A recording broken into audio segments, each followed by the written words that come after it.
Sa bidyong ito, tayo ay maglalakbay gamit ang motor papuntang Bolinao, Pangasinan. Ating masasaksihan ang kanilang ipinagmamalaking Cape Bolinao Lighthouse. Let's go!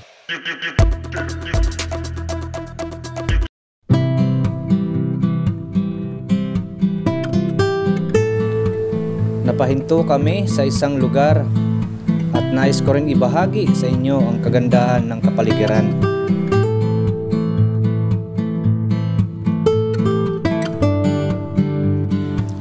Ang sabi nga ng iba, ang paggawa ng gusto mo ay isang kalayaan. Ang pagkagusto sa ginagawa mo ay isang kaligayahan.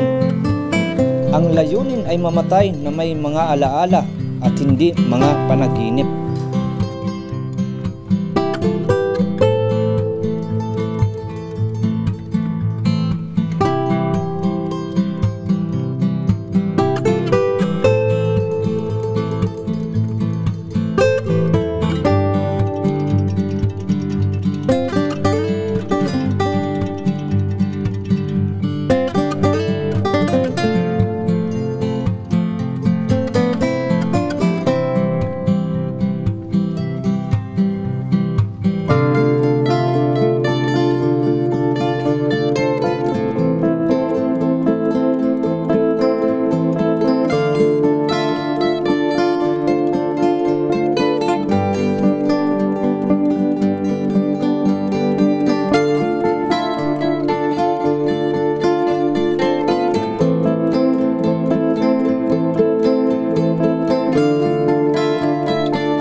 Magandang umaga pala sa inyo mga kaibigan. Tayo naman ay pupunta at babalikan na naman ulit natin ang Pangasinan, Bolinao. Alright. So ayun, isang oras mahigit na kaming nagbibiyahe mula sa Angeles, Pampanga. So nagbiyahe pala kami kanina ay mga alas 4 ng madaling araw. Alright. At time check pala natin ay nasa 6:30 in the morning. So may 2 hours pa tayong pabiyahin papuntang Bolinao, Pangasinan. Alright. Napakagandang umaga. Ang ganda ng sinag ng araw, mga kaibigan. So nagpalipad lang tayo doon para ma-warm up ang ating drone. Kasi ka-update lang niya ng ng firmware. Ano ba yung tawag doon? Hindi ko alam kung ano. Basta nag-update siya eh. Alright. At update na lang tayo, kaibigan. At malayo-layo pa ang ating yung battery natin ang inaalala ko. Nagkaganda ang kabundukan dyan, no? Eto na naman, na-miss ko ang ganitong biyahe.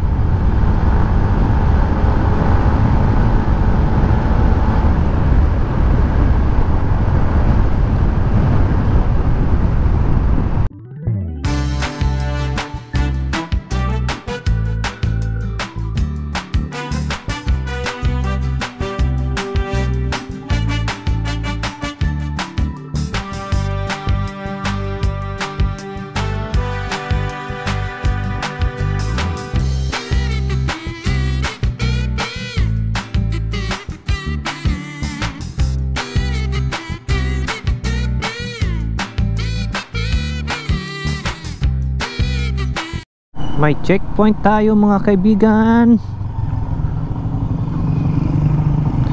Ayun. Good morning sir. Okay.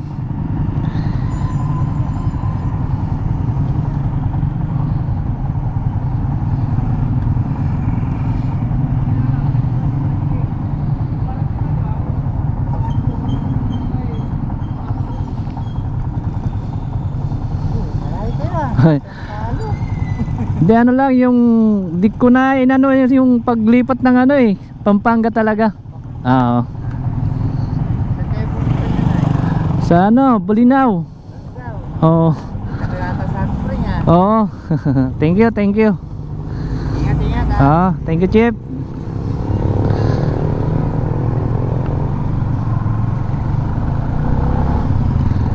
So ayun, nag-checkpoint. Ano lang naman yung inano nila, lisensya. Pero hindi tayo kabado kasi kumpleto naman tayo.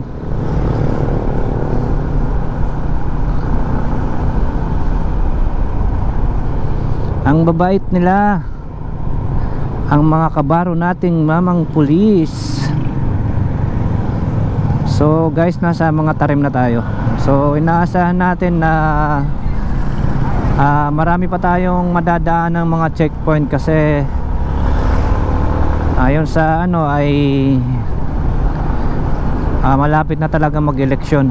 So maganda yung ganyan, yung talagang para test visibility ng mga ano natin, mga kapulisan. So maganda yung ganyan. Mas gusto ko yung ganyan.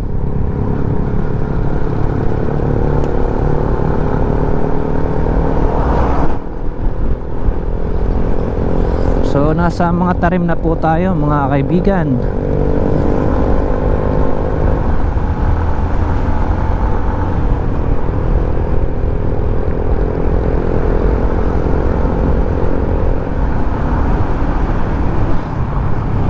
Alright. Bulinaw. Alright, nandito na tayo sa wakas. Touchdown Bulinaw. So yung guys, nandito na tayo sa may Bulinaw. Alright, welcome Bulinaw.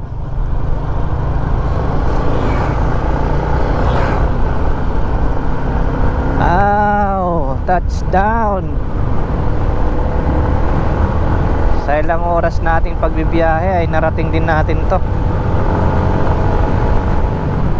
3 oras mahigit, kulang-kulang 4.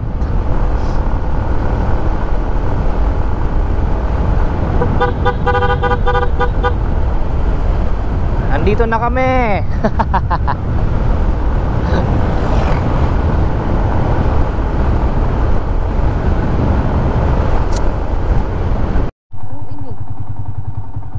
Beach from Patar. So dito tayo pupunta. To Patar Beach Lighthouse, shortest route.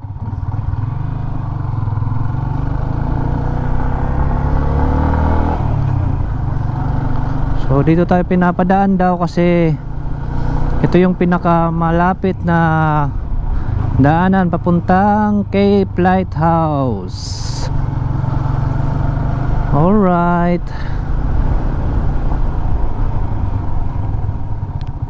Gusto mo ng ano? Ha? Gusto mo dyan? May snack muna, merienda tayo muna. Ano yan, te?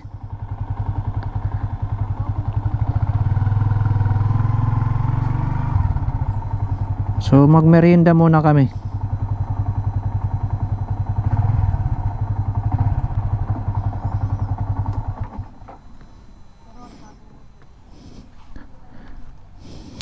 Malapit na lang ba dito yung lighthouse? Ilang minuto na lang pababa. Yung Patar Beach? Oh, malapit na din. Magkatabi lang yun? Pagbaba nyo na ng lighthouse, yan, dire-diretso na yan, pababa. Kita nyo na yan. Pwede paliguan doon? Oo, pwede paliguan doon, di ba? Pwede naman. Hindi naman kayo magre-rent ng mga pwede. Ano to, te? Turon. Saging? Paano nga? Dalawa. Pagsamahin ko sa plastic o kuan? Makakain lang kami dito. Isa? So merinda muna kami.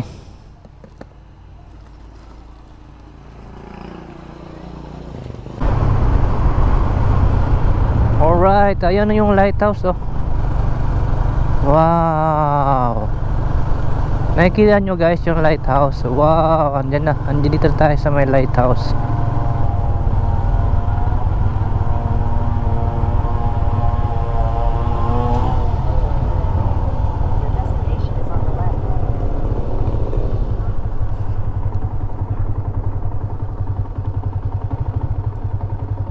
Saan yung ano?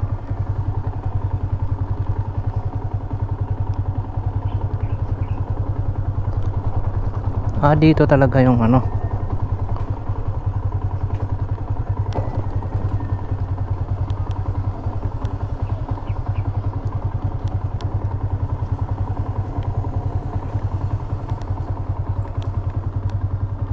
Baba ka.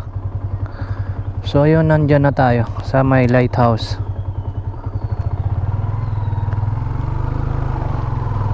So dito na lang tayo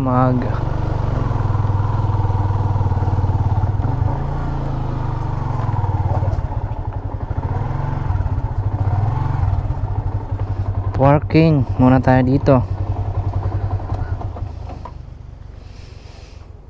Ay, salamat Lord. Hindi karating din. So dito kabila dagat na yung makikita natin.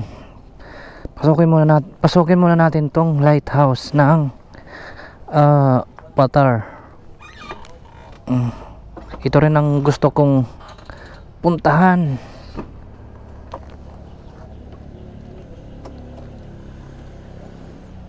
Alright.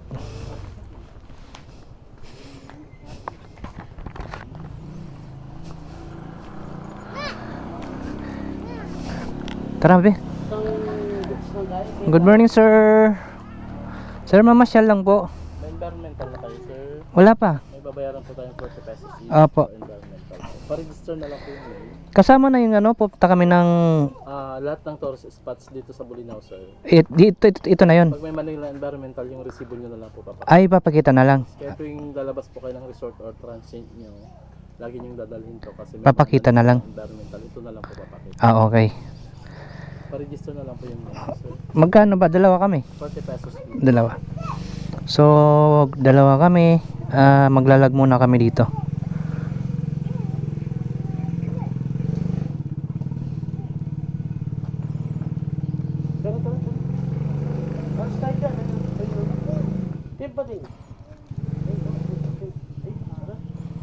Uy, may Pampanga.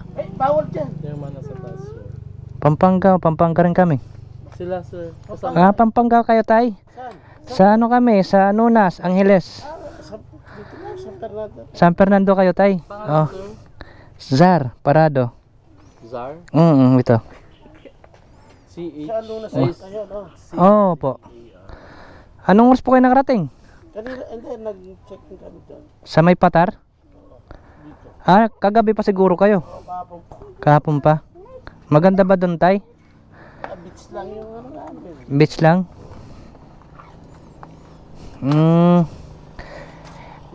Yung may-ari dito sa Batam ito yung ONGS. Eh, alam ko dito.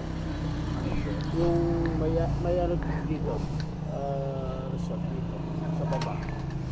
Pumunta kami ng ano, sir, ng falls. Sarado pala doon. Sarado po, sir. Oo. Sarado pa? Hindi. Kasi yung tubig, sir, malabo. Malabo pa daw. Agos lang ng ano yun eh. Nang ano, no? Kasi ulan dito ka. Malakas, no? Malakas. Sana ngayon hindi na. So ayun, may binayaran tayong ano, environmental fee. Bali dalawa kami, 40 isa, no? Yes, po. So 80. So itong receive. Tay, akyat muna kami, no? Salamat. So ayun guys, nasa ano na tayo, Cape Bolinao. So ayan guys, ang taas. Tingnan natin. Kuya, nagpark lang kami dyan. Okay lang? Oh, salamat. So ayun, welcome to Lighthouse. Anong masasabi mo?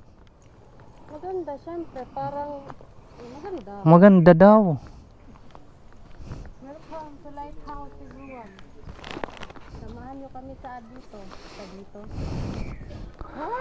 Wow. Naman, ba't di nakikita sa camera ko? Or puti lang talaga siya? Sana iniwan muna natin to dun.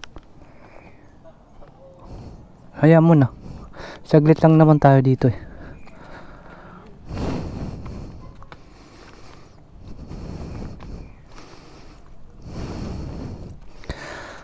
So yun guys, welcome to Bolinao Lighthouse. So ito yung ano nyo. Wow. Ikutin muna natin to. Isa. Ang haba ng biniyahe namin mula Pampanga.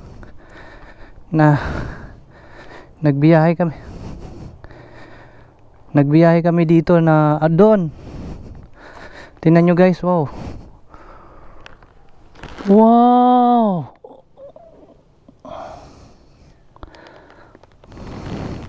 Naman. So sarado. Siguro hindi pwedeng pasukin. So dito, aray, may mga lumang bahay.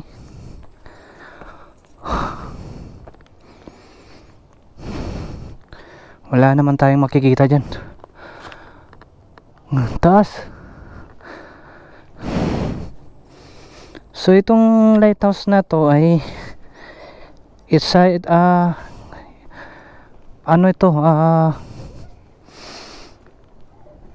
pangalawa sa pinakamalaking pangalawa sa pinakamalaking lighthouse sa Pilipinas. Pinakamataas pala ang lighthouse ng Pangasinan. So ayan sila sir. Hello sir. Ingat po kayo. Ayan po. So ayun, ikutin lang natin dito.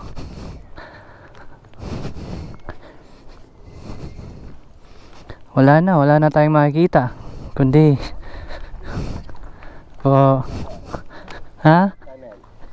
Ras Adventure po, ito.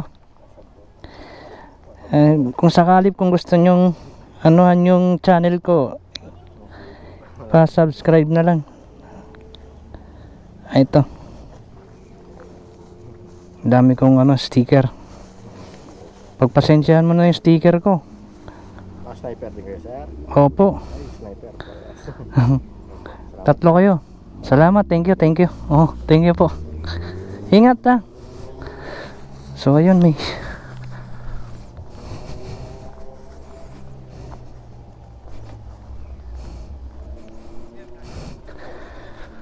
So ayun. Oh, sarap. Dito banda naman ay makikita natin yung karagatan. Wow. Sarap. May ano dun, no?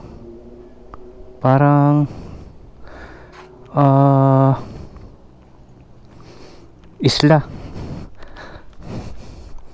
So palipad muna tayo. Hello po. Kamusta po? Hello, hi.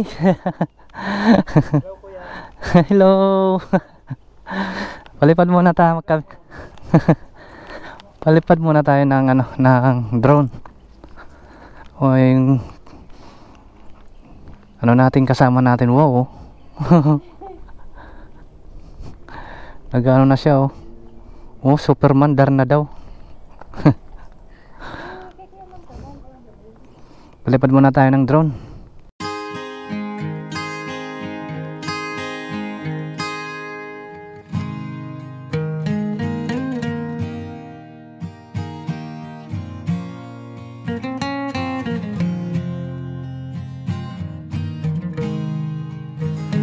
Ang Cape Bolinao Lighthouse sa Patar ay isa sa pinakamahalagang landmark sa Bolinao, Pangasinan.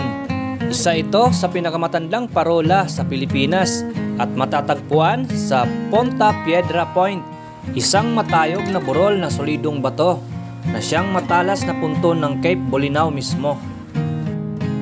Ito ang pangalawang pinakamataas sa 5 parola sa bansa na may taas na humigit kumulang 107 metro sa ibabaw ng dagat, kabilang ang taas ng burol na kinalalagyan nito. Bagamat hindi pinapayagan ng mga turista na umakyat sa 140 step spiral staircase at pumasok sa tore, sa halip ay hinihikayat silang tingnan ang parola mula sa labas. Sa tabi ng parola ay ang Cape Bolinao Ruins na dating administratibong gusali ng parola. Naging sikat na lugar para kumuha ng litrato. Hindi kalayuan sa tourist attraction na ito ay ang Patar Beach, isang white sand na may malinaw na asul na tubig. Pinakamainam na bisitahin ang Cape Bolinao Lighthouse ay sa umaga o huli ng hapon para sa pagsikat o paglubog ng araw. Nagbibigay ito sa iyo ng malawak na tanawin na karagatan at mga puting buhangin sa dalampasigan at nakapalibot na kabundukan at rock formation sa dalampasigan. Ang Cape Bolinao Lighthouse ay matatagpuan sa Pilipinas. Itinayo ito noong 1905 ng trio ng mga inhenyero ng Amerikano, British at Pilipino. Matatagpuan sa taas ng 107 metro sa ibabaw ng antas ng dagat. Ang Cape Lighthouse ng Bolinao, Pangasinan ay malaking tulong sa mga barkong naglalayag sa karagatan. At ang mga malalaking barkong pang-internasyonal ay umaasa sa mga parola upang gabayan sila ng ligtas mula sa bukas na dagat at papunta sa karagatan ng Pilipinas.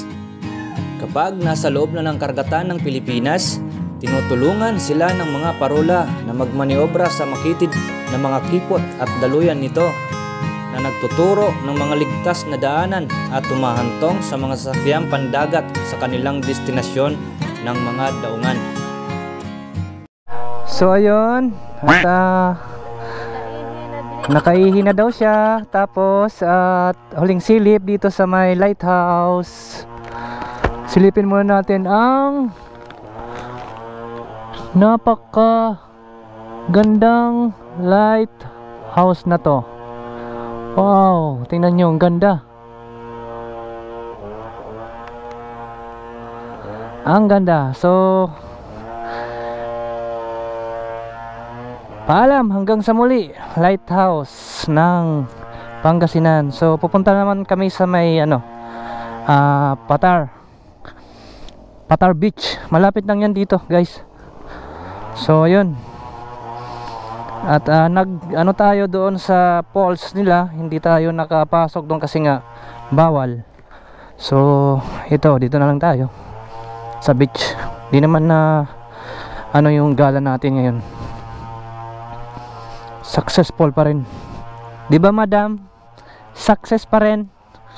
Yay! Yay! Dagat. Sir, salamat. Salamat po. Punta naman kami ng Patar. May mabayaran pa kami doon. Wala na. Sa next destination, pag may Manila Environmental, yung resibo nyo na lang po. Ay, papakita na lang. Okay, salamat. So, ayun. Yung Patar Beach dito lang, sir. Baba, dito? Okay, salamat. So, sa baba lang daw ang Patar Beach. So, ayun. At dito naman ay may mga mabibilang kayong mga souvenir. Yung mabibili nyo dito ay mga tawag doon.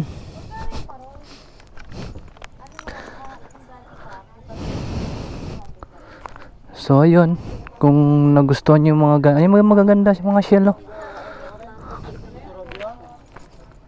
ayan katulad nito, ang ganda yan. Hello ma'am. Ma'am, videoan ko lang po ma'am. Hi po ma'am. Hello po. Yung Patar Beach ma'am, dito lang Okay. Sa may baba lang po. Opo. Salamat. Videoan ko lang ma'am, no? Para sa ano lang, YouTube. Anong pangalan niyo ma'am? Hi Jennifer. Shout out kay ma'am Jennifer. Shout out. Yan o. Magkano yung mga ganito ma'am? Yung ganito? 200 po. 200 to. Pero pwede din siyang sulatan ng pangalan. Pwede siya personalize. Personal no? So yung ganito, Isulat. 200. Maliit niya po, 50. Yung mga ganito, 50. Wow, ganda. 50 yung ganito naman. Oh. Kayo nagawa niyan, ma'am? Ay, galing. Hanggang dito na lang ang aking adventure, mga kaibigan. At palaging pakatandaan, ang isang bagay na mayroon ka na wala sa iba ay ikaw. Ang iyong boses, ang iyong isip, ang iyong kwento, ang iyong paningin.